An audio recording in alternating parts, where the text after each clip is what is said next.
Parte de las prioridades de los gobiernos de América Latina y el Caribe quedarán expuestas en los próximos días y a partir del sábado, cuando se realizará la sexta cumbre de la CELAC, la Comunidad de Estados Latinoamericanos y Caribeños, creada en 2011 y promovida para su creación por el entonces presidente Hugo Chávez, entre otros mandatarios de izquierda. México ocupa la presidencia pro tempore y hay expectativa por la idea promovida por el propio presidente de México y su canciller de sustituir a la Organización de Estados Americanos, la OEA, por otro organismo, justo cuando se cumplieron 20 años de que se adoptó la llamada Carta Democrática Interamericana, un documento de 28 artículos que detalla de qué se trata la democracia y cómo debe ser defendida contra las amenazas. Ya llegó a esta redacción el ex canciller de México, Jorge Castañeda, colaborador de CNN. Qué gusto saludarte, Jorge. Y bueno, preguntarte la realidad versus el espíritu y los artículos de esa Carta Democrática.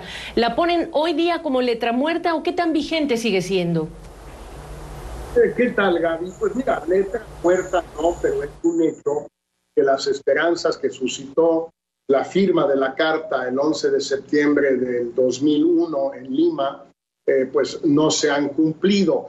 No quiere decir que la Carta no contenga una serie de definiciones muy importantes, no quiere decir que no se haya aplicado, por lo menos en un caso ejemplar, el del derrocamiento del presidente Manuel Zelaya en Honduras en 2009, y no quiere decir que la Carta en sí misma no tenga importancia. La Carta finalmente es un documento que depende de la voluntad para su aplicación de los Estados miembros de la OEA. Si estos no quieren aplicar la Carta, pues no lo pueden hacer. Y esos estados, por ejemplo, hoy en el caso de Nicaragua o hace un par de años en el caso de Venezuela, pues esos estados miembros simplemente no pudieron alcanzar el número de votos necesarios, por ejemplo, para expulsar de la OEA a Venezuela o a Nicaragua por violaciones al artículo 20 en particular de la Carta Democrática Interamericana.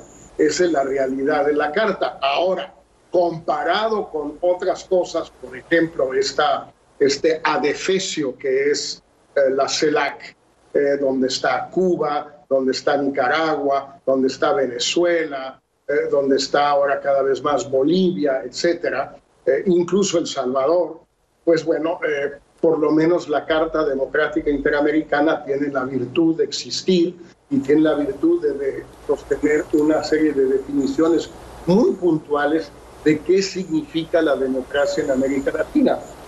Claro, hay una contraposición, hay una contradicción entre todo eso y el consenso que existía en América Latina en el año 2000 y 2001, Gaby, y la división tan tajante que existe hoy en la región a propósito de la democracia. Ahora, ¿por qué la describes como un adefesio a esta organización, Jorge, para empezar? Bueno, mira, para empezar, una organización latinoamericana donde no está Brasil, pues sí es un poquito aberrante, ¿no? Es el país más grande, la economía más fuerte de América Latina, entonces yo no sé cómo quieren tener una organización latinoamericana sin Brasil. Además, no veo la lógica de tener una organización donde no están Estados Unidos y Canadá, pero sí está la dictadura cubana. No veo la lógica tampoco de eso, pero sobre todo no veo la lógica de una organización chistosa. Es una broma de mal gusto la CELAC, que en ya 10 años de vida no ha podido juntar un solo centavo de sus gobiernos para crear una secretaría, para crear una sede, para crear un secretario o una secretaria general, para tener una burocracia. Nada de nada, no existe más que en el papel y en los sueños un poco delirantes pues de los cubanos, de López Obrador y sus amigos, de Daniel Ortega, desde luego, de Nicolás Maduro, etcétera. Los países serios, y lo veremos en la cumbre. No va a ir Brasil, desde luego, no va Chile, no va Colombia, etcétera. O sea, van los países pues que no tienen otra cosa que hacer en el fondo, Gaby.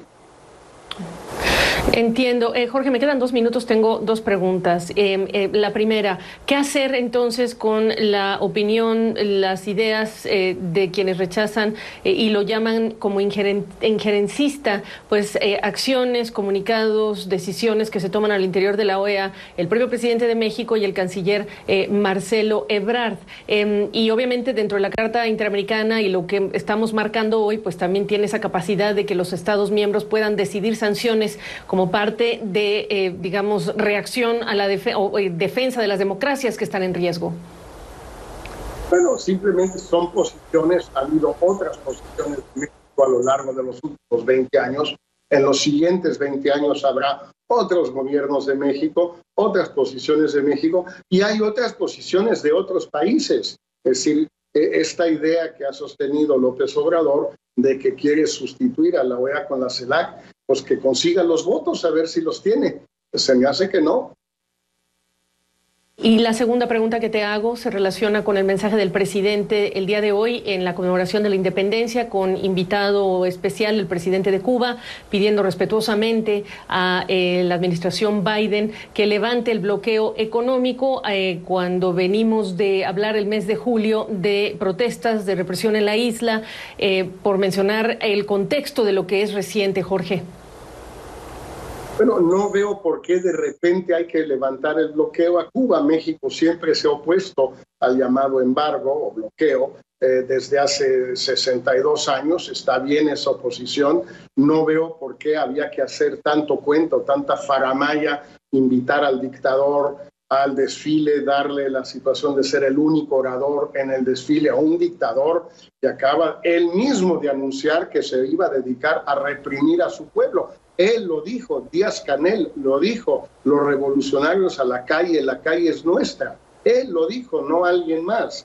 Entonces, ¿por qué López Obrador compra ese boleto ahorita? El llamado bloqueo tiene 60 años y pico. Sí, es una lástima, ojalá se quite, pero francamente, ¿qué importa? ¿A quién le importa?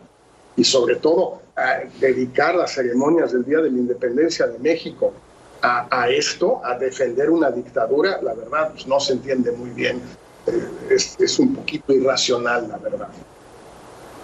Alto y claro en tus ideas, Jorge Castañeda, como siempre, gracias por la oportunidad de esta conversación. Gracias, Gaby, como siempre, un fuerte abrazo.